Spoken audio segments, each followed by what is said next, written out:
पाहिलं आणि पाहिल्याबरोबर ते मन काय झालं, लाचावलं. लाचावलं म्हणजे काय, आपल्याकडे जर एखादं कुत्रा आलं, तर कुत्रा आलं तर ते काय करतं, जेवायच्या टायमाला ते कुत्रं येतं. एकदा त्याला भाकरी टाकली की दुसऱ्या दिवशी ते आपोआप येतच मारा, परत परत येतात. का?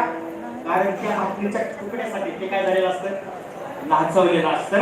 तसं आता हे मन देवा तुझ्या रूपाकरता काय झालेलं आहे, लाचवलेला आहे.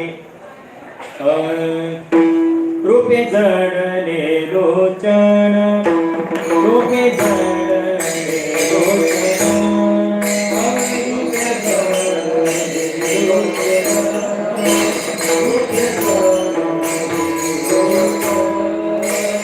पायी विसावले, पाय विसावले, पायी विसावले मन देह भाव, हार करा देह भाव, देह भाव हार करा. पायी विसावले, पाय विसावले, पायी विसावले मन देह भाव,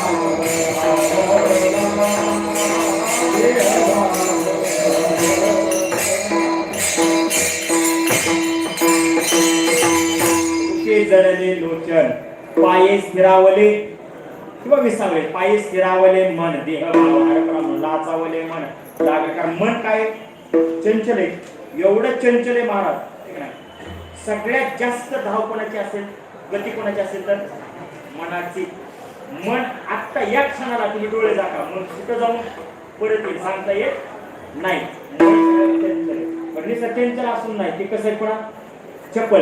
मन चंचल चपळ, येता जाता न लगे वेळ.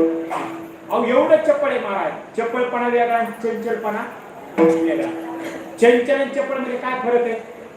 जे सारे शब्द सारखेच आहे, चंचल आणि चपळ, पण याच्यात फरक काय?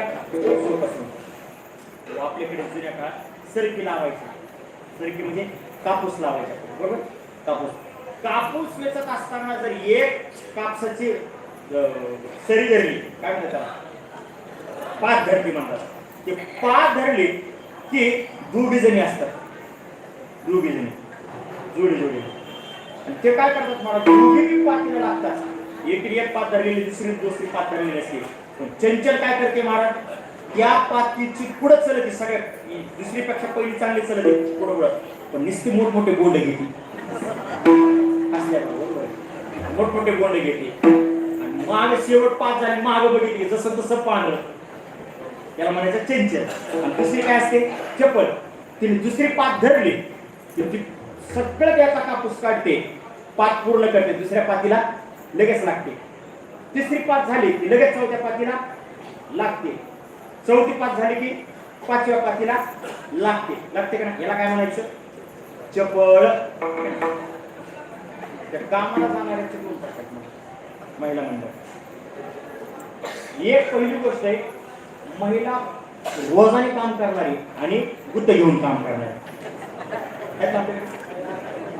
रोजाने काम करणारी, गुत्त घेऊन काम करणारी.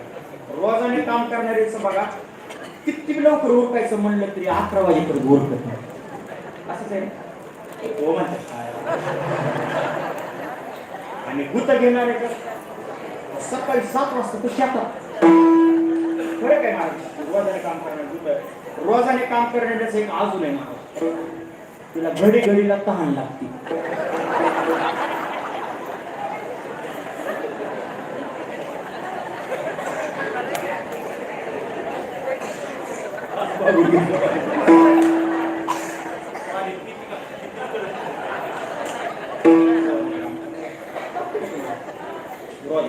एवढ्या मन मोकळ्याने हसले तरी मध्ये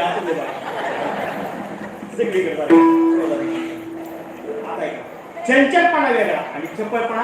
रोजाने काम करण्याकडे चंचलपणा आहे आणि बुद्ध घेऊन काम करणारीकडे चपळपणा. महाराज सांगतात की मनाकडे दोन्ही गुण एका जणाकडेच आहे, पण हे चंचल आणि चपळ असणारं मन मात्र काय झालेलं आहे, देवा तुझ्या चरणाजवळ काय झालेलं आहे, स्थिर झालेला आहे का?